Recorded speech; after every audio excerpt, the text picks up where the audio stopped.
Barcelona ഫാൻസിന് ഒരു റെമോണ്ടാഡ കാണാൻ പറ്റുമോ?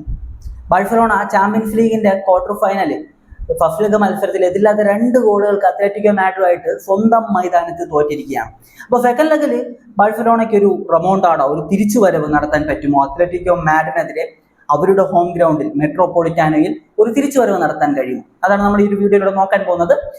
2 കോച്ചസും, അതായത് ബാഴ്സയുടെ അത്ലറ്റിക്കോ മാഡ്രിഡിന്റെയും കോച്ചസ് പറഞ്ഞിട്ടുള്ള കാര്യങ്ങളിൽ നിന്ന് നമുക്ക് എന്തൊക്കെ മനസ്സിലാക്കാമെന്നും അവരുടെ സ്ട്രാറ്റജി എന്താണെന്നൊക്കെ നമുക്ക് ഡിസ്കസ് ചെയ്യാം. അപ്പോൾ നിങ്ങളൊരു ബാഴ്സലോണ ഫാൻ ആണെങ്കിൽ ജസ്റ്റ് ചാനൽ ഒന്ന് സബ്സ്ക്രൈബ് ചെയ്ത് വെച്ചേക്കാം. നമ്മൾ ഇതുപോലത്തെ കണ്ടന്റ്സ് എല്ലാ ദിവസവും ഇടുന്നതാണ്. അപ്പോൾ ബാഴ്സയുടെ ഒരു സിറ്റുവേഷൻ എന്ന് പറയുന്നത്, ബാഴ്സലോണ ഈ സീസണിൽ 2ാം തവണയാണ് അത്ലറ്റിക്കോ മാഡ്രിഡിനെതിരെ ഒരു 2 ലെഗുള്ള നോക്കൗട്ട് മത്സരത്തിൽ ഫസ്റ്റ് ലെഗിൽ വലിയൊരു മാർജിനിൽ പുറകെ പോകുന്നത്. ഇതിനു മുമ്പ് കോപ്പ ഡെൽ റേയുടെ സെമി ഫൈനലിൽ ബാഴ്സലോണ 4 ഗോളുകൾക്ക് മെട്രോപൊളിറ്റാനയിൽ പോയിട്ട് തോറ്റിരുന്നു. സെക്കൻഡ് ലെഗിൽ മാക്സിമം എഫേർട്ട് ഇട്ട് ബാഴ്സലോണ ശ്രമിച്ചെങ്കിൽ 3 ഗോൾ മാത്രമാണ് തിരിച്ചടിക്കാൻ പറ്റിയത്. എന്നാൽ ഇവിടെ കാര്യങ്ങൾ കുറച്ചുകൂടെ വ്യത്യാസമാണ്. എന്താണെന്ന് വെച്ച് കഴിഞ്ഞാൽ, ഒന്നാമത്തത് അവരുടെ ഹോമിലാണ് കളി നടക്കുന്നത്, അവിടെ പോയി വേണം റെമോണ്ടാഡ ചെയ്യാൻ. രണ്ടാമത്തത് കഴിഞ്ഞ ഒരു കോപ്പ ഡെൽ റേയിൽ 4 ഗോളിനായിരുന്നു പുറകെ പോരുന്നത്. ഇവിടെ 2 ഗോൾ കടമേ ഉള്ളൂ. അപ്പോൾ അതിൻ്റെ പകുതിയേ ഉള്ളൂ. അപ്പോൾ ഇതാണ് കറന്റ് സിറ്റുവേഷൻ എന്ന് പറയുന്നത്. ബാഴ്സയെ സംബന്ധിച്ച് നമ്മൾ നോക്കുമ്പോൾ ബാഴ്സയ്ക്ക് കുറേയേറെ പ്രശ്നങ്ങളുണ്ട്. സ്ക്വാഡിലായാലും ശരി, ആ ഒരു ഇഞ്ചുറീസ്, അങ്ങനെ കുറേ പ്രശ്നങ്ങൾ ബാഴ്സയ്ക്ക് ഉണ്ട് എന്നതാണ്. ആ ഫസ്റ്റ് ലെഗിൽ ബാഴ്സ അപ്രതീക്ഷിതമായിട്ടായിരുന്നു എതിരില്ലാത്ത 2 ഗോളുകൾക്ക് തോറ്റിരുന്നത്. ആ മത്സരം ഏറ്റവും നന്നായിട്ട് കളിച്ചിരുന്നത് ബാഴ്സയായിരുന്നു. ഫുൾ, അതായത് സെക്കൻഡ് ഹാഫ് മൊത്തത്തിൽ ബാഴ്സ ഒരു 10 വരെ വെച്ചിട്ടായിരുന്നു കളിച്ചിരുന്നത്. എന്നിട്ട് പോലും ബാഴ്സ വളരെ മനോഹരമായിട്ട് കളിച്ചിരുന്നു എന്നത് നമുക്ക് എന്തായാലും സമ്മതിച്ചു കൊടുക്കാതിരിക്കാൻ പറ്റത്തില്ല. വളരെ നന്നായിട്ട് തന്നെ കളിച്ചിരുന്നു ആ മത്സരം കണ്ടിട്ടുള്ളവർക്കറിയാം. ഫസ്റ്റ് ലെഗിലേക്ക് വരുമ്പോൾ, ഫസ്റ്റ് ലെഗിൽ ആ ഒരു റെഡ് കാർഡാണ്, കുബാർസിക്ക് കിട്ടിയ റെഡ് കാർഡാണ് സത്യം പറഞ്ഞു കഴിഞ്ഞാൽ ആ കളിയെ തന്നെ മാറ്റി കളഞ്ഞു. റെഡ് കാർഡ്, അതിനെ തുടർന്ന് കിട്ടിയ ആ ഒരു ഫ്രീ കിക്ക് ജൂലിയൻ ആൽവേസ് ഗോളാക്കുന്നു. സെക്കൻഡ് ഹാഫിൽ സൊർലോത്തിന്റെ വക ഒരു ഗോൾ കൂടി വരുന്നു. അങ്ങനെ എതിരില്ലാത്ത 2 ഗോളുകൾക്ക് സ്വന്തം ഗ്രൗണ്ടിൽ ബാഴ്സ തോറ്റു. ബാഴ്സ കുറേ വർഷങ്ങൾക്ക് ശേഷമാണ് ക്യാമ്പ് നൗവിൽ അത്ലറ്റിക്കോ മാഡ്രിഡിനെതിരെ തോൽക്കുന്നത്. അത് മാത്രമല്ല, ഡിയോഗോ സിമിയോണി എന്ന നിലവിലെ അത്ലറ്റിക്കോ മാഡ്രിഡിന്റെ പരിശീലകൻ, അദ്ദേഹം അത്ലറ്റിക്കോ മാഡ്രിഡിന്റെ പരിശീലകനായിട്ട് ഓൾമോസ്റ്റ് 10 വർഷത്തിന് മുകളിലായി കഴിഞ്ഞു. ഇത്രയും വർഷത്തിനിടയിൽ ആദ്യമായിട്ടാണ് ക്യാമ്പ് നൗവിൽ ഒരു വിജയം ബാഴ്സയ്ക്കെതിരെ സ്വന്തമാക്കാൻ അയാൾക്ക് കഴിഞ്ഞിട്ടുള്ളത്. അപ്പോൾ ഈ ഒരു സിറ്റുവേഷനാണ് നിലവിലുള്ളത്. അപ്പോൾ ബാഴ്സലോണയുടെ കോച്ച് പറഞ്ഞിട്ടുള്ള കാര്യം എന്താണെന്ന് വെച്ച് കഴിഞ്ഞാൽ, അദ്ദേഹത്തിൻ്റെ അടുത്ത് ചോദിച്ച സമയത്ത്, ഞങ്ങളുടെ ഗെയിം കളിക്കും, ഞങ്ങളുടെ ദിവസമാണെങ്കിൽ ഞങ്ങൾ ജയിക്കും എന്നാണ് അദ്ദേഹം പറഞ്ഞിട്ടുള്ള ഒരു കാര്യം. നമ്മൾ കുറേ കാര്യങ്ങൾ പറഞ്ഞിട്ടുണ്ട്. അതിൽ ഒരു ഒറ്റ പോയിന്റായിട്ട് പറയുകയാണെങ്കിൽ, ഞങ്ങളുടെ ഗെയിം, ഞങ്ങളുടെ ശൈലി, ആ ശൈലി ഞങ്ങൾ കളിക്കും, ഞങ്ങളുടെ ദിവസമാണെങ്കിൽ ഞങ്ങൾ ജയിക്കും. ഇതാണ് നമുക്ക് മനസ്സിലാക്കാൻ പറ്റുന്നത്. അതായത് ബാഴ്സലോണയുടെ high line, high attacking football Barca അങ്ങനെ തന്നെ കളിക്കും. ഭാഗ്യം ഉണ്ടെങ്കിൽ ബാഴ്സയുടെ ദിവസമാണെങ്കിൽ ബാഴ്സ അടിക്കും എന്നാണ് അദ്ദേഹം പറഞ്ഞിട്ടുള്ളത്. കാരണം എന്ന് വെച്ച് കഴിഞ്ഞാൽ, ഫസ്റ്റ് ലെഗ് നമ്മൾ കണ്ടവർക്കറിയാം, ഫസ്റ്റ് ലെഗ് നന്നായിട്ട് കളിച്ചു, എന്നിട്ടാണ് പരാജയപ്പെട്ടത്.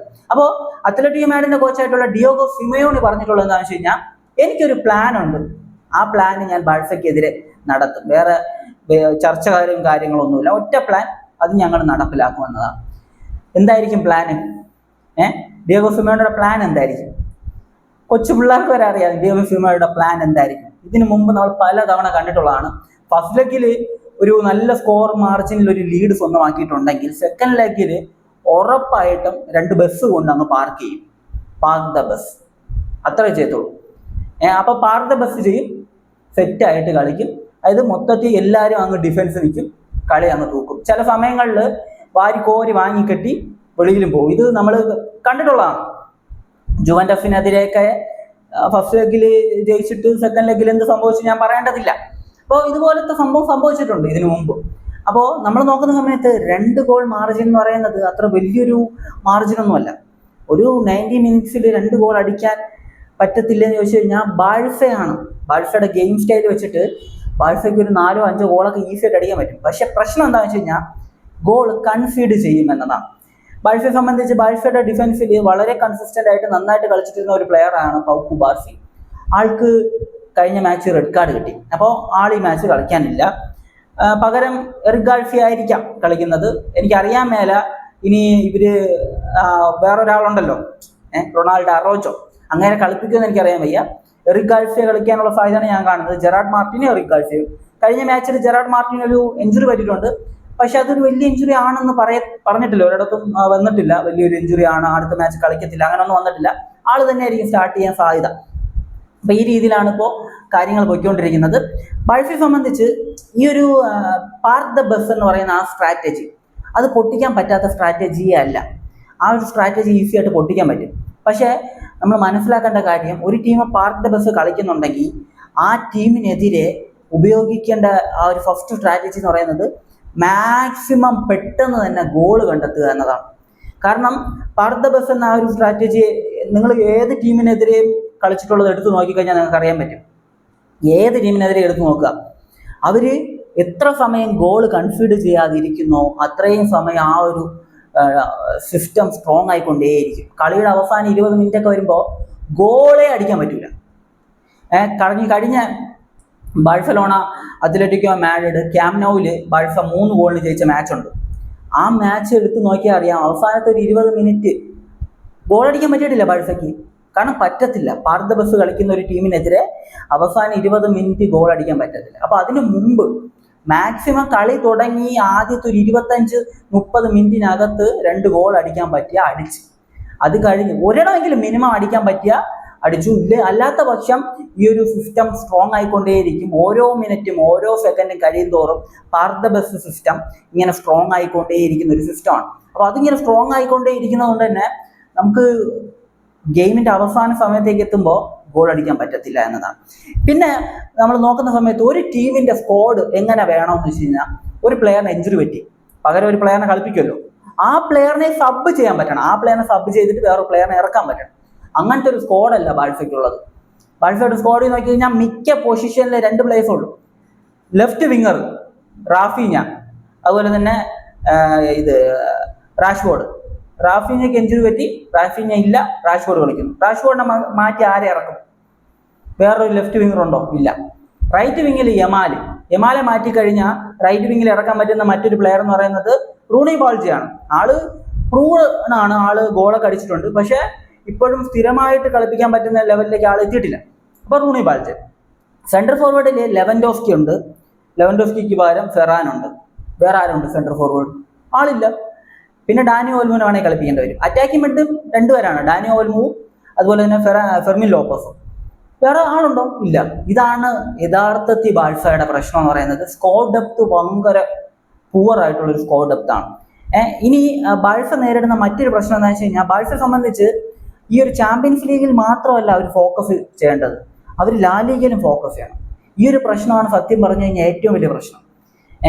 ട്രിപ്പിളൊക്കെ അടിക്കുക എന്ന് പറയുന്നത് തന്നെ വലിയൊരു സംഭവമാണ് ഈ സത്യം പറഞ്ഞു കഴിഞ്ഞാൽ. കാരണം ഒറ്റ സീസണിൽ തന്നെ 3 വ്യത്യസ്ത കോമ്പറ്റീഷനിൽ ഫോക്കസ് ചെയ്ത് 3 കപ്പ് അടിക്കുക എന്ന് പറയുന്നത് അതൊരു ഡിഫിക്കൽട്ട് ആയിട്ടുള്ള കാര്യമാണ്. ഒരു സംശയം കൂടാതെ പറയാൻ പറ്റും. കാരണം എന്ന് വെച്ച് കഴിഞ്ഞാൽ, ഇപ്പോൾ അത്ലറ്റിക്കോ മാഡ്രിഡിന്റെ കഴിഞ്ഞ മത്സരം കണ്ടവർക്കറിയാം, 10 ചേഞ്ചാണ്. ബാഴ്സയ്ക്കെതിരെ കളിച്ച ടീമിൽ നിന്ന് 10 പേരെ മാറ്റിയിട്ട് ഒരു ടീമിനെയാണ് കളിപ്പിച്ചിട്ടുണ്ടായത്. ഗോൾ കീപ്പർ മാത്രമേ ഉള്ളൂ, ബാക്കി 10 പേരെ മാറ്റി. 10 പേരെ മാറ്റി വേറെ 10 പേരെ വെച്ചാണ് കളിച്ചത്. അതായത് അവരെ സംബന്ധിച്ച് അവര് എന്തൊക്കെ പറ്റിയാലും ഇനിയുള്ള മത്സരങ്ങളൊക്കെ തോറ്റാൽ പോലും അവർ പോയിന്റ് ടേബിളിൽ 4ാം സ്ഥാനത്ത് കാണും. അടുത്ത ചാമ്പ്യൻസ് ലീഗ് അവർ കളിക്കാൻ പറ്റും. അവരെ സംബന്ധിച്ച് അത്ലറ്റിക്കോ മാഡ്രിഡ് മാനേജ്മെന്റിനെ സംബന്ധിച്ച് അവർക്ക് സ്ഥിരമായിട്ട് ചാമ്പ്യൻസ് ലീഗ് കളിക്കാൻ പറ്റിയാൽ മതി. അത് മാത്രമാണ് അവരുടെ ലക്ഷ്യം. അപ്പോൾ ചാമ്പ്യൻസ് ലീഗ് കളിക്കാൻ പറ്റും, എന്തായാലും ലാലിക നേടാൻ പറ്റത്തില്ല. പിന്നെ അവിടെ ഫുൾ സ്കോഡ് വെച്ച് കളിച്ചിട്ട് കാര്യമില്ലല്ലോ. അവരുടെ ഫോക്കസ് എന്ന് പറയുന്നത് ഈ ഒരു ചാമ്പ്യൻസ് ലീഗാണ്. അപ്പോൾ ചാമ്പ്യൻസ് ലീഗ് ഫുൾ സ്കോഡായിട്ട് കളിക്കുക എന്ന ആ ഒരു ഒറ്റ മെന്റാലിറ്റിയിലാണ് അത്ലറ്റിക്കോ മാഡ്രിഡ് കളിച്ചുകൊണ്ടിരിക്കുന്നത്. കഴിഞ്ഞ 2 മത്സരങ്ങൾ എടുത്തു കഴിഞ്ഞാൽ നിങ്ങൾക്ക് അറിയാൻ പറ്റും. ബാഴ്സയ്ക്കെതിരെ ഒരു ലീഗ് മാച്ച് കളിച്ചു, അവരുടെ ഹോമിൽ ബാഴ്സ ജയിച്ചു 1-2. ആ ഒരു മാച്ചിൽ പോലും അവരുടെ പല പ്രധാന താരങ്ങളെ അവർ ഫുൾ ടൈം കളിപ്പിച്ചിട്ടില്ല. ഇപ്പൊ കഴിഞ്ഞ മത്സരത്തിൽ 10 ചേഞ്ച്. അതേസമയം ബാഴ്സയുടെ സ്ഥലത്തേക്ക് വന്നു കഴിഞ്ഞാൽ ബാഴ്സ 4 പോയിന്റ് ലീഡുമായിട്ടായിരുന്നു ഇത് തുടങ്ങിയിട്ടുണ്ടായിരുന്നത്. അതായത് ഈ ഒരു നാഷണൽ ബ്രേക്ക് ഉണ്ടല്ലോ, ഇന്റർനാഷണൽ ബ്രേക്കിന് ശേഷം വരുമ്പോൾ ലാലിഗയിൽ 4 പോയിന്റ് ലീഡായിരുന്നു ഉണ്ടായിരുന്നു. കഴിഞ്ഞ 2 റൗണ്ട് മാച്ചിൽ ആ ഒരു 5 പോയിന്റ് റയൽ മാഡ്രിഡ് ഡ്രോപ്പ് ചെയ്തപ്പോഴാണ് ഇപ്പോൾ 9 പോയിന്റ് ലീഡുള്ളത്. അപ്പോൾ കഴിഞ്ഞ 2 മാച്ചസും ബാഴ്സയ്ക്ക് ജയിച്ചേ പറ്റൂ. ലാലിഗ നിലനിർത്തണമെങ്കിൽ ജയിക്കണം. അപ്പോൾ അതുകൊണ്ട് തന്നെ ബാഴ്സ അവരുടെ മാക്സിമം നല്ലൊരു സ്ക്വാഡിനെ തന്നെ കളിപ്പിക്കേണ്ട ഒരു അവസ്ഥയാണ് ബാഴ്സയ്ക്ക് ഉണ്ടായിരുന്നത്. ഇപ്പോൾ കഴിഞ്ഞ മാച്ച് എടുത്തു നോക്കി കഴിഞ്ഞാൽ ലാമിൻ യമാൽ ബാഴ്സയുടെ എത്രത്തോളം മികച്ച പ്ലെയറാണ്, എത്രത്തോളം ഇമ്പോർട്ടൻ്റ് ആയിട്ടുള്ള പ്ലെയറാണ്. ആളെ 90 മിനിറ്റ് കളിപ്പിച്ചു. പെട്രിയെ 90 മിനിറ്റ് കളിപ്പിച്ചു. കാരണം ഇവരെ റീപ്ലേസ് ചെയ്യാൻ ആളില്ല, ഒന്നാമത്തെ പ്രശ്നം. രണ്ടാമത്തെ പ്രശ്നം എന്താണെന്ന് വെച്ച് കഴിഞ്ഞാൽ ഇവർക്ക് റെസ്റ്റ് കൊടുത്തു കഴിഞ്ഞാൽ റിസൾട്ട് മോശമായി കഴിഞ്ഞാൽ അത് ബാഴ്സയെ ബാധിക്കും. ലാലിഗ ട്രോഫി വരെ ചിലപ്പോൾ നഷ്ടപ്പെട്ടു പോയേക്കാം. അപ്പൊ അങ്ങനത്തെ സിറ്റുവേഷനൊക്കെ അവോയ്ഡ് ചെയ്യണം. ഇപ്പൊ രണ്ട് വെള്ളത്തിൽ കാല് വെക്കുന്ന പരിപാടി ഉണ്ടല്ലോ, അതാണ് സത്യം പറഞ്ഞ ബാഴ്സയുടെ ഒരു അവസ്ഥ എന്ന് പറയുന്നത്. സ്കോർ ഡെപ്ത് ഉണ്ടെങ്കിൽ ഇതൊക്കെ ഒരു സിമ്പിൾ കാര്യമാണ്. പക്ഷെ സ്കോർ ഡെപ്ത് ഇല്ല എന്നതാണ് ഏറ്റവും മേജർ ആയിട്ടുള്ള പ്രശ്നം. അപ്പോൾ ബാഴ്സയുടെ ഒരു ഗെയിമിലേക്ക് വരുമ്പോൾ ഏറ്റവും പോസിറ്റീവ് ആയിട്ടുള്ള കാര്യം എന്ന് പറയുന്നത് ഫ്രങ്കി ഡിജോങ് തിരിച്ചു വന്നു എന്നതാണ്. ഫ്രങ്കി ഡിജോങ് കഴിഞ്ഞ മാച്ചിൽ അവസാനം നല്ലൊരു അസിസ്റ്റ് കൊടുത്തിട്ടുണ്ടായിരുന്നു. അതുപോലെ തന്നെ ഫ്രങ്കി ഡിജോങ്ങിന്റെ ആ ഒരു തിരിച്ചു വരവ് സത്യം പറഞ്ഞു കഴിഞ്ഞാൽ പെഡ്രിയുടെ എഫേർട്ട് ഉണ്ടല്ലോ, മിഡ്ഫീൽഡ് ഇടുന്ന എഫേർട്ട്, അത് പകുതിയാക്കൂടെ. പെഡ്രിക്ക് നന്നായിട്ട് സപ്പോർട്ട് ചെയ്യാൻ ഫ്രങ്കി ഡിജോങ്ങിന് കഴിയും. ഇവർ രണ്ടുപേരെയും ബാഴ്സയ്ക്ക് ഒരേപോലെ ഉപയോഗിക്കാൻ പറ്റിക്കഴിഞ്ഞാൽ തന്നെ ബാഴ്സയുടെ പകുതി പ്രശ്നം തീർന്നു. അപ്പോൾ ഫ്രങ്കി ഡിജോങ് തിരിച്ചു വന്നു എന്നത് വളരെ പോസിറ്റീവ് ആയിട്ടുള്ള കാര്യമാണ്. ആള് സ്റ്റാർട്ട് ചെയ്യുമോ എന്നത് എനിക്ക് അറിയാൻ മേല. കഴിഞ്ഞ മാച്ച് നോക്കുന്ന സമയത്ത് 82-ാം മിനിറ്റിൽ എന്താണ് സബ്ബായിട്ട് ഇറങ്ങിയിട്ടുണ്ടായിരുന്നത്. അതായത് 8 മിനിറ്റ് പിന്നെ ഇഞ്ചുറി ടൈം അതായിരുന്നു കളിച്ചിട്ടുണ്ടായിരുന്നത്. അപ്പൊ അതുകൊണ്ട് തന്നെ അത്രയും സമയം കളിച്ചിട്ടുള്ള ഒരു പ്ലെയറിനെ ഈ ഒരു മാച്ചിലേക്ക് ആദ്യ 11-ൽ തന്നെ കളിപ്പിക്കുമോ എന്നത് നമുക്ക് ഒരിക്കലും പറയാൻ പറ്റത്തില്ല. പക്ഷെ ആദ്യ 11-ൽ കളിക്കണം, കാരണം ആള് ഫിറ്റ് ആയിട്ടുള്ള ഒരു പ്ലെയർ പോലെയാണ്. അതായത് ആള് കംപ്ലീറ്റ് ഫിറ്റ് ആണെന്നാണ് എനിക്ക് തോന്നിയിട്ടുണ്ടായിരുന്നത്. ആളുടെ ഒരു അസിസ്റ്റ് അത് വളരെ ബ്രില്യൻ്റ് ആയിട്ടുള്ള ഒരു മൂവാണ്. സാധാരണ ഒരു പ്ലെയറെ സംബന്ധിച്ച് ബോൾ എടുത്ത് കീപ്പറിനെ മറികടന്നിട്ട് അടിക്കാനേ ശ്രമിക്കത്തുള്ളൂ. അവിടെ ആ ഒരു എഡ്ജിൽ നിന്ന് അടിച്ചു കഴിഞ്ഞാൽ അത് ഒരുപക്ഷെ നെറ്റിലായിരിക്കും പോയി കൊള്ളുന്നത്. അപ്പൊ അങ്ങനെ പോകാതിരിക്കാൻ വേണ്ടി മാക്സിമം ശ്രമിച്ചിട്ട് ഹോൾഡ് ചെയ്തതിനു ശേഷം നല്ലൊരു പാസ് വെച്ചു കൊടുത്തു. നല്ലൊരു ഫിനിഷ് ആയിരുന്നു റാഷ്ഫോർഡ് നടത്തിയിട്ടുണ്ടായിരുന്നത്. അപ്പോൾ ആള് തിരിച്ച് മിഡ്ഫീൽഡിലേക്ക് വന്നു കഴിഞ്ഞാൽ അത് ബാഴ്സയ്ക്ക് ഒരു ഹ്യൂജ് ആയിട്ടുള്ള അഡ്വാൻറ്റേജ് നൽകും. പിന്നെ ഡിഫൻസിലേക്ക് വരുമ്പോൾ പൗക്കു ബാർസി ഇല്ല. ജെറാർഡ് മാർട്ടിന് കഴിഞ്ഞ മാച്ചിൽ ഒരു ഇഞ്ചുറി പറ്റിയിട്ടുണ്ട്. ആള് അത് റിക്കവർ ആയി, ആൾക്ക് കുഴപ്പമൊന്നുമില്ലെന്നാണ് അറിവ്. അപ്പോൾ ഇനി എന്ത് പറ്റിയെന്ന് എനിക്ക് അറിയാൻ മേല. അപ്പോൾ ആള് അതുപോലെ തന്നെ എറിക് ഗാർസിയ ഇവരായിരിക്കും കളിക്കുന്നത്. പിന്നെ വിങ് ബാക്ക് പൊസിഷനിൽ ഒരു സൈഡിൽ എന്തായാലും ഈ ഒരു ജോൽ സ്പൂണ്ടേ കളിക്കും, മറുഭാഗത്ത് ജാവോ ക്യാൻസലോ കളിക്കും. ക്യാൻസലോ അസാധ്യ ഫോമിൽ കളിച്ചുകൊണ്ടിരിക്കുകയാണ്. മിഡ്ഫീൽഡിൽ ഫ്രങ്കി ഡിജോങ് തിരിച്ചു വന്നു കഴിഞ്ഞാൽ അത് ഒരു കിടിലനായിട്ടുള്ള സംഭവമാണ്. അല്ലാത്ത പക്ഷം ഫ്രങ്കി ഡിജോങ്ങിന് പകരം ആ മിഡ്ഫീൽഡിൽ ആരെ കളിപ്പിക്കുമെന്ന് വെച്ച് കഴിഞ്ഞാൽ തീർച്ചയായിട്ടും ഡാനി ഓൽമോ കളിക്കാനുള്ള സാധ്യതയാണ് ഞാൻ കാണുന്നത്. ഡാനി ഓൽമോനെ കളിപ്പിക്കാനുള്ള സാധ്യതയാണ് ഞാൻ കാണുന്നത്. അല്ലാത്ത പക്ഷം ഇപ്പോൾ ഗാവിയെ കളിപ്പിക്കുമെന്ന് വെച്ച് കഴിഞ്ഞാൽ ഗാവി ഒരു ചാമ്പ്യൻസ് ലീഗിൽ ഇത്രയും ഇമ്പോർട്ടൻ്റ് ആയിട്ടുള്ള ഒരു മാച്ചിൽ സ്റ്റാർട്ട് ചെയ്യാൻ ആ ഒരു ലെവലിലേക്ക് ഗാവി ഇപ്പോൾ എത്തിയിട്ടുണ്ടെന്ന് തോന്നുന്നില്ല.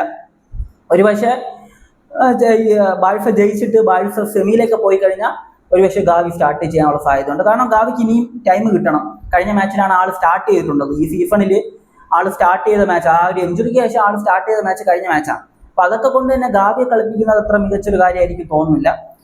ഒന്നില്ലെങ്കിൽ ഈ ഒരു ഫ്രങ്കി ഡിജോങ്ങിനെ കളിപ്പിക്കുക, അല്ലെങ്കിൽ ഡാനി ഓൽമോനെ കളിപ്പിക്കുക. അതുപോലെ തന്നെ ഫെർമിൻ ലോപ്പസ് എന്തായാലും അറ്റാക്കിംഗ് പൊസിഷനിൽ കളിക്കും. അപ്പോൾ ആ ഒരു രീതിയിലേക്ക് കാര്യങ്ങൾ മാറും. പിന്നെ വിങ്ങറായിട്ട് ഇപ്പം അറിയാം, നമുക്ക് നല്ലൊരു വിങ്ങർ, അതായത് ലെഫ്റ്റ് സൈഡിൽ തകർപ്പൻ കളി കളിച്ചുകൊണ്ടിരുന്ന പ്ലെയർ ആയിരുന്നു റാഫീഞ്ഞയുടെ ഇഞ്ചുറി സത്യം പറഞ്ഞു കഴിഞ്ഞാൽ ബാഴ്സയെ വല്ലാണ്ട് വലയ്ക്കുന്നുണ്ട്. അപ്പോൾ റാഫീഞ്ഞ ഇല്ലാത്ത സ്ഥിതിക്ക് ആ ഒരു പൊസിഷനിൽ കളിക്കുന്നത് റാഷ്ഫോർഡാണ്. റാഷ്ഫോർഡ് കഴിഞ്ഞ 3 മാച്ചിൽ 2 ഗോൾ അടിച്ചിട്ടുണ്ട്, 2 ഗോൾ സ്കോർ ചെയ്തിട്ടുണ്ട്. പക്ഷെ നമ്മൾ റാഷ്ഫോർഡിൽ നിന്ന് കുറച്ചുകൂടി പ്രതീക്ഷിക്കുന്നുണ്ട്. കുറച്ചുകൂടി ആളുടെ ഭാഗത്തു നിന്ന് ഗോൾ ഇൻവോൾവ്മെന്റ് വരണം. ആൾക്ക് കൂടുതൽ അവസരങ്ങളൊക്കെ കിട്ടുന്നുണ്ട്, പക്ഷെ അതൊന്നും സ്കോർ ആകുന്നില്ല എന്നതാണ് ഏറ്റവും സങ്കടകരമായിട്ടുള്ള കാര്യം. ആൾക്ക് അതൊന്നും കൺവേർട്ട് ചെയ്യാൻ പറ്റുന്നില്ല. ഇപ്പൊ കഴിഞ്ഞ മാച്ച് നോക്കിക്കഴിഞ്ഞാൽ ആൾ ഇറങ്ങിയ സമയത്ത് തന്നെ ഒരു നല്ല ചാൻസ് ഉണ്ടായിരുന്നു, ഈസി ആയിട്ട് അടിക്കാൻ പറ്റുന്ന ഒരു ചാൻസ് വെച്ച് ഒരുമാതിരി തടവി കളഞ്ഞു. അത് കഴിഞ്ഞ് നോക്കി കഴിഞ്ഞാൽ അവസാനം നല്ലൊരു ഗോൾ ആൾ സ്കോർ ചെയ്തിട്ടുണ്ട്, ഇല്ലെന്ന് പറയുന്നില്ല. ഈ അത്ലറ്റിക്കോ മാഡ്രിഡിനെതിരെ ലീഗ് സ്റ്റേജിൽ ഇവർ ഈ ഒരു മെട്രോപൊളിറ്റാനോയിൽ വന്ന് കളിച്ച മാച്ച് 1-2 ജയിക്കുമ്പോൾ അതിൽ ബാഴ്സയ്ക്ക് ഒരു ഗോൾ ആൾ സ്കോർ ചെയ്തിട്ടുണ്ട്. അപ്പോൾ ആളിൽ വലിയൊരു പ്രതീക്ഷ ഉണ്ട് എന്നതാണ് റിയാലിറ്റി. അത് മാത്രമല്ല, സെൻട്രൽ ഫോർവേഡ് പൊസിഷനിലേക്ക് വരാം. സെൻട്രൽ ഫോർവേഡ് പൊസിഷനിൽ റോബർട്ട് ലെവൻഡോസ്കി സ്റ്റാർട്ട് ചെയ്യാനുള്ള സാധ്യതയാണ് ഞാൻ കാണുന്നത്. ഫെറാൻ ടോറസ് കഴിഞ്ഞ മാച്ചിൽ 2 ഗോൾ അടിച്ചിട്ടുണ്ട്. എന്നാലും ആളുടെ ഭാഗത്തുനിന്ന് ഫസ്റ്റ് ടച്ച് മിസ്സാകുക, അങ്ങനെ കുറേ മിസ്റ്റേക്കുകളൊക്കെ ആൾ വരുത്തിയിട്ടുണ്ടായിരുന്നു. അപ്പോൾ അതുകൊണ്ട് തന്നെ ലെവൻഡോസ്കിയെ തന്നെ ഉപയോഗിക്കാനുള്ള സാധ്യതയാണ് കാണുന്നത്. ഇപ്പോൾ ഈ ഒരു ഹാൻസി ഫ്ലിക്കിനൊരു പദ്ധതി കാണുമല്ലോ, ആ പദ്ധതി അനുസരിച്ച് ഹാൻസി ഫ്ലിക്ക് എന്ത് ചെയ്യുമെന്ന് അറിയാൻ മേല. ഇനി എന്നെ സംബന്ധിച്ച് റാഷ്ഫോർഡിനെ സെൻട്രൽ ഫോർവേഡായിട്ട് കളിപ്പിച്ചാൽ കൊള്ളാമെന്ന് എനിക്ക് തോന്നിയിട്ടുണ്ട്. ഇപ്പൊ ചിലപ്പോൾ ഞാൻ പറയുന്ന മണ്ടത്തരമായിരിക്കാം കേട്ടോ, എന്നാലും എനിക്ക് തോന്നിയൊരു കാര്യമാണ്. റാഷ്ഫോർഡിനെ സെന്റർ ഫോർവേഡ് ആയിട്ട് കളിപ്പിക്കാം. അതുപോലെ തന്നെ ലെഫ്റ്റ് വിങ് ബാക്ക് ആയിട്ട് അലജാൻഡ്രോ ബാൽഡെ കളിപ്പിക്കുക. ആൾ ഇഞ്ചുറി കഴിഞ്ഞ് വന്നിട്ടുണ്ട്. അലജാൻഡ്രോ ബാൽഡെ കളിപ്പിക്കുക. ലെഫ്റ്റ് വിങ്ങറായിട്ട് ജാവോ ക്യാൻസലെ കളിപ്പിക്കുക. കാരണം ലെഫ്റ്റ് വിങ്ങിൽ നിന്ന് അതായത് ഡിഫൻസിനും ഒഫൻസിനും നന്നായിട്ട് സപ്പോർട്ട് കിട്ടും ജാവോ ക്യാൻസലെ കളിപ്പിച്ചു കഴിഞ്ഞാൽ. ആൾ വിങ് ബാക്ക് ആയിട്ട് കളിച്ചിട്ട് തന്നെ നല്ലതായിട്ട് അറ്റാക്ക് ചെയ്യുന്നുണ്ട്. അപ്പോൾ ആളുടെ ഭാഗത്ത് നല്ല ഒരു സപ്പോർട്ട് കിട്ടും. സെന്റർ ഫോർവേഡ് ആയിട്ട് റാഷ്ഫോർഡ് യുണൈറ്റഡിൽ കളിച്ചിട്ടുള്ളതാണ് സെന്റർ ഫോർവേഡ് പൊസിഷനിൽ. ഒന്ന് കളിപ്പിച്ച് നോക്കിയാൽ അറിയാം. പിന്നെ ഇതുപോലത്തെ ഒരു മാച്ചിൽ ഇങ്ങനത്തെ എക്സ്പെരിമെന്റ് ഒക്കെ ചെയ്യാൻ പറ്റത്തില്ലല്ലോ. അപ്പൊ അതുകൊണ്ട് തന്നെ ഹാൻസി ഫ്ലിക്ക് മാക്സിമം റോബർട്ട് ലെവൻഡോസ്കിയെ തന്നെ കളിപ്പിക്കാനുള്ള സാധ്യതയാണ് ഞാൻ കാണുന്നത്. അതുപോലെ തന്നെ ഈ ഫെർമിൻ ലോപ്പസിനെയും അതുപോലെ തന്നെ ഡാനി ഓൾമിനെയും ഒരേ സമയം കളിപ്പിക്കാനുള്ള സാധ്യതയുണ്ട്. പിന്നെ നമുക്കൊന്നും പറയാൻ പറ്റത്തില്ല, ഡാനി ഓൾമിനെ സെന്റർ ഫോർവേഡ് ആയിട്ട് കളിപ്പിച്ചാലും അത്ഭുതപ്പെടാവുന്നില്ല. ആളങ്ങനെ കളിപ്പിച്ചിട്ടുമുണ്ട്. എന്തായാലും യമാലും പെഡ്രിയും കാണും ആദ്യ 11-ൽ, ഉറപ്പിച്ച് പറയാൻ പറ്റും. ഗോൾ കീപ്പറായിട്ടുള്ള ജോൻ ഗാൽഫിയും കാണും. ബാക്കി പൊസിഷനിലൊക്കെ കുറെ ചേഞ്ച് ഒക്കെ കാണും. പക്ഷെ എന്തൊക്കെ ചേഞ്ച് ചെയ്താലും ഒരു 15-16 പേരേ ഉള്ളൂ. അവരെ വെച്ച് അങ്ങോട്ടും ഇങ്ങോട്ടും കളിപ്പിക്കാന്നല്ലാതെ വേറെ ഓപ്ഷൻസ് ഒന്നുമില്ല. അപ്പൊ അതുകൊണ്ട് തന്നെ ബൾഫെ സംബന്ധിച്ച് ലിമിറ്റഡ് ആയിട്ടുള്ള ഒരു ഓപ്ഷൻസ് ആണ് ഉള്ളത്. ഇനി അത്ലറ്റിക്കോ മാഡ്രിഡിനെ സംബന്ധിച്ച് പാർട്ട് ദ ബസ് അല്ലാതെ ഒരു അറ്റാക്കിംഗ് ഗെയിം അത്ലറ്റിക്കോ മാഡ്രിഡ് കളിക്കുമെന്ന് ചോദിച്ചു കഴിഞ്ഞാൽ ഡിയോഗോ സിമോണി 10 വർഷത്തിന് മുകളിലായി ആ ടീമിന്റെ കോച്ചായിട്ട്. പല തവണ അദ്ദേഹം ഈ ഒരു സ്ട്രാറ്റജിയാണ് യൂസ് ചെയ്തിട്ടുള്ളത്. ഫസ്റ്റ് ലെഗിൽ ജയിച്ചിട്ടുണ്ടെങ്കിൽ സെക്കൻഡ് ലെഗിൽ ഇങ്ങനത്തെ ഒരു സ്ട്രാറ്റജിയാണ് യൂസ് ചെയ്യാറ്. അത് ചില സമയത്ത് ക്ലിക്ക് ആകും, ചില സമയത്ത് അടി വാങ്ങും. അപ്പൊ ഈ ഒരു എനിക്ക് തോന്നുന്നത് മിക്കവാറും ഇവരൊരു ലോ ബ്ലോക്ക് കൗണ്ടർ ഗെയിം കളിക്കാനുള്ള സാധ്യതയാണ് ഞാൻ കാണുന്നത്. ബൾഫെ സംബന്ധിച്ച് എന്നല്ല, ഒരു ഹൈ ലൈൻ ഇട്ട് കളിക്കുന്ന ബോൾ പൊസിഷൻ വെച്ച് കളിക്കുന്ന ഒരു ടീമിനെ സംബന്ധിച്ച് ലോ ബ്ലോക്ക് കൗണ്ടർ എന്ന് പറയുന്നത് തലവേദന കേസാണ്. ലോ ബ്ലോക്ക് കൗണ്ടർ മാത്രമല്ല മിഡ് ബ്ലോക്ക് കൗണ്ടർ, ഈ രണ്ടും തലവേദന കേസാണ്. അതിൽ ഏറ്റവും എടുത്തു പറയേണ്ടത് മിഡ് ബ്ലോക്ക് കൗണ്ടറാണ്. മിഡ് ബ്ലോക്ക് കൗണ്ടർ എന്തായാലും കളിക്കാൻ സാധ്യതയില്ല. ലോ ബ്ലോക്ക് കൗണ്ടർ ആയിരിക്കും എന്തായാലും അത്ലറ്റിക്കോ മാഡ്രിഡ് കളിക്കാൻ പോകുന്നത്. അപ്പോൾ അങ്ങനത്തെ ലോ ബ്ലോക്ക് കൗണ്ടർ കളിച്ചു കഴിഞ്ഞാൽ ബൾഫയ്ക്ക് ആ ഒരു അതായത് പാർട്ട് ദ ബസ് പോലെയാണ് ആ സാധനം. അപ്പോൾ അങ്ങനത്തെ ഒരു ഗെയിമിൽ ഞാൻ ആദ്യം പറഞ്ഞ പോലെ തുടക്കം തന്നെ ഗോൾ അടിച്ച് ജയിക്കാൻ ശ്രമിക്കാം. മിഡ് ബ്ലോക്ക് കൗണ്ടറിലേക്ക് വന്നു കഴിഞ്ഞാൽ മാക്സിമം വരാൻ ചാൻസ് ഇല്ല. കാരണം ഇപ്പൊ പെഡ്രിയുടെ ലെവലിലുള്ള ഒരു മിഡ്ഫീൽഡർ ഒന്നും അവർക്കില്ല. അപ്പൊ അതുകൊണ്ട് തന്നെ അവർ ആ ഒരു ഗെയിം കളിക്കാനുള്ള സാധ്യതയില്ല. എന്തായാലും കൗണ്ടർ അവര് മസ്റ്റ് ആയിട്ട് കളിക്കും, അതിലൊരു സംശയവും വേണ്ട. അപ്പോൾ കൗണ്ടർ അറ്റാക്കുകൾ എങ്ങനെ ഇവര് തടയും എന്നത് കണ്ടറിയണം. ബൾഫയുടെ ഏറ്റവും വലിയൊരു വീക്ക്നെസ് ആണ് ഈ ഒരു ഹൈലൈൻ ഗെയിം എന്ന് പറയുന്നത്. അത് മോശം ഗെയിമാണെന്നൊന്നും ഞാൻ പറയത്തില്ല. ഓരോ ഗെയിമിനും അതിൻ്റെതായിട്ടുള്ള അഡ്വാൻറ്റേജും ഡിസഡ്വാൻറ്റേജും ഒക്കെ ഉണ്ട്. ഈ പാർട്ട് ബസ്സിൽ തന്നെ ഞാൻ അതിന്റെ ഡിസഡ്വാൻറ്റേജ് പറഞ്ഞില്ലേ, അതുപോലെ തന്നെയാണ് എല്ലാ ഗെയിം സ്റ്റൈലിനും. കൗണ്ടർ ഗെയിമിനായാലും ശരി, മിഡ് ബ്ലോക്കിനായാലും ശരി. മിഡ് ബ്ലോക്ക് എന്ന് പറയുമ്പോൾ മിഡിൽ ഒരാൾ കൂടുതലായിട്ട് സബായിട്ട് ഇപ്പോൾ ഒരു ഫോർവേഡിനെ മാറ്റി ഒരു മിഡ്ഫീൽഡർ ഇറക്കിയാൽ മിഡ് ബ്ലോക്ക് പൊളിഞ്ഞു, അത്രേ ഉള്ളൂ. അതുപോലെ തന്നെയാണ് ഈ ലോ ബ്ലോക്ക് ഗെയിമിലും അത് തന്നെ. ഒരു ഡിഫൻഡറെ മാറ്റി ഒരു ഫോർവേഡിനെ കളിപ്പിച്ചു കഴിഞ്ഞാൽ അവിടെ അതും തീർന്നു വെടിക്കെട്ട്. അപ്പൊ ഇങ്ങനെ തന്നെ എല്ലാ ഗെയിം സ്റ്റൈലിനും അതിൻ്റെതായിട്ടുള്ള പോസിറ്റീവ് ഉണ്ട്, നെഗറ്റീവ് ഉണ്ട്. അതുകൊണ്ട് തന്നെ ഈ പാർട്ട് ദ ബസ് എന്ന ഗെയിം സ്റ്റൈല് ബാഴ്സയ്ക്ക് പൊളിച്ചെടുക്കാൻ പറ്റുന്ന ഗെയിം സ്റ്റൈലാണ്. പിന്നെ 4 ഗോൾ വാങ്ങിയിട്ട് ബാഴ്സ 3 ഗോൾ തിരിച്ചടിച്ചതാണല്ലോ. അപ്പൊ അതുകൊണ്ട് തന്നെ നമുക്കൊന്നും പറയാൻ പറ്റത്തില്ല. കാണാം എന്ത് തന്നെയാണെങ്കിലും. ഞാനൊരു തിരിച്ചുവരവ് പ്രതീക്ഷിക്കുന്നുണ്ട്. ഞാൻ ആ ഒരു 4-0 പുറകെ പോയപ്പോൾ പോലെ ഒരു തിരിച്ചുവരവ് പ്രതീക്ഷിച്ചതാണ്. അപ്പോൾ നമുക്ക് കണ്ടറിയാം ഇതിലൊരു തിരിച്ചുവരവ് ബാഴ്സ നടത്തും എന്ന് തന്നെയാണ് ഞാൻ പ്രതീക്ഷിക്കുന്നത്. ബാഴ്സലോണ എന്തായാലും സെമി ഫൈനൽ കളിക്കുമെന്ന് തന്നെയാണ് എൻ്റെ ഒരു പ്രതീക്ഷ എന്ന് പറയുന്നത്. ബാഴ്സയെ സംബന്ധിച്ച് ഈ റാഷ്ഫോർഡോ ആരെങ്കിലുമൊക്കെ ആ ഒരു സ്കോറിങ്ങിലേക്ക് വന്നാൽ പിന്നെ പ്രശ്നമൊന്നുമില്ല. കാരണം ചാൻസ് ക്രിയേറ്റ് ചെയ്യാൻ ആളുണ്ട്. യമാൽ ക്രിയേറ്റ് ചെയ്യുന്ന ചാൻസിന് കൈയും കണക്കുമില്ല. പിന്നെ നമ്മൾ നോക്കുന്ന സമയത്ത് പെഡ്രി മിഡിന്ന് കൊടുക്കുന്ന പാസ്സൊക്കെ വേറെ ലെവലാണ്. അപ്പൊ അതുകൊണ്ട് തന്നെ ചാൻസ് ക്രിയേഷനൊക്കെ ആളുണ്ട്. സ്കോറിങ്ങിന്റെ കാര്യത്തിലേക്ക് വരുമ്പോഴാണ്, കാരണം യമാലിനെ സംബന്ധിച്ച് അദ്ദേഹം ഒരു 18 വയസ്സുള്ള ഒരു പ്ലെയർ ആണ്. അതുകൊണ്ട് തന്നെ ഒരു മാച്ചിൽ 2 ഗോൾ അടിക്കുക 3 ഗോൾ അടിക്കുക എന്ന് പറയുന്നതൊക്കെ ആളെ കൊണ്ട് ഇപ്പൊ കൂട്ടിയാൽ എന്തായാലും കൂടാത്തില്ല. ഒരു ഇമ്പോർട്ടൻറ്റ് വലിയ മാച്ചിൽ 1 ഗോളൊക്കെ ചിലപ്പോൾ അടിച്ചെന്നിരിക്കും. പക്ഷെ ഒരു 2-3 ഗോളൊക്കെ അടിക്കുക എന്ന് പറയുന്നത് വലിയൊരു മാച്ചിൽ നടക്കാൻ സാധ്യതയില്ല. ഫ്യൂച്ചറിൽ ആൾക്കൊരു 19-20 അടുത്തൊരു 2-3 സീസണിൽ ആള് വലിയ ടീമുകളൊക്കെ എല്ലാം പഞ്ഞിക്കിടാനുള്ള സാധ്യതയൊക്കെ കാണുന്നുണ്ട്. അപ്പോൾ ഇത്രേ ഉള്ളൂ ഈ ഒരു വീഡിയോ. അപ്പോൾ നിങ്ങളൊരു ബാഴ്സ ഫാൻ ആണെങ്കിൽ നിങ്ങളുടെ ഒപ്പീനിയൻ കാര്യങ്ങളൊക്കെ കമന്റ് ചെയ്യുക. ബാഴ്സ ഒരു റെമോണ്ടാഡ ചെയ്യുമോ എന്നത് നിങ്ങളുടെ ഒപ്പീനിയൻ എന്ത് തന്നെയാണെങ്കിലും കമന്റ് ബിലോ. പിന്നെ ഞാൻ തുടക്കത്തിൽ പറഞ്ഞ പോലെ നിങ്ങൾ ചാനൽ ഒന്ന് സബ്സ്ക്രൈബ് വെച്ച് കഴിഞ്ഞാൽ ഇതുപോലത്തെ കണ്ടന്റ് ഒക്കെ നമ്മൾ സ്ഥിരമായിട്ട് ഇടുന്നതായിരിക്കും. അപ്പോൾ മറ്റൊരു വീഡിയോ കാണുന്നതായിരിക്കും. ബൈ ബൈ വിത്ത് ഫുഡേൽ.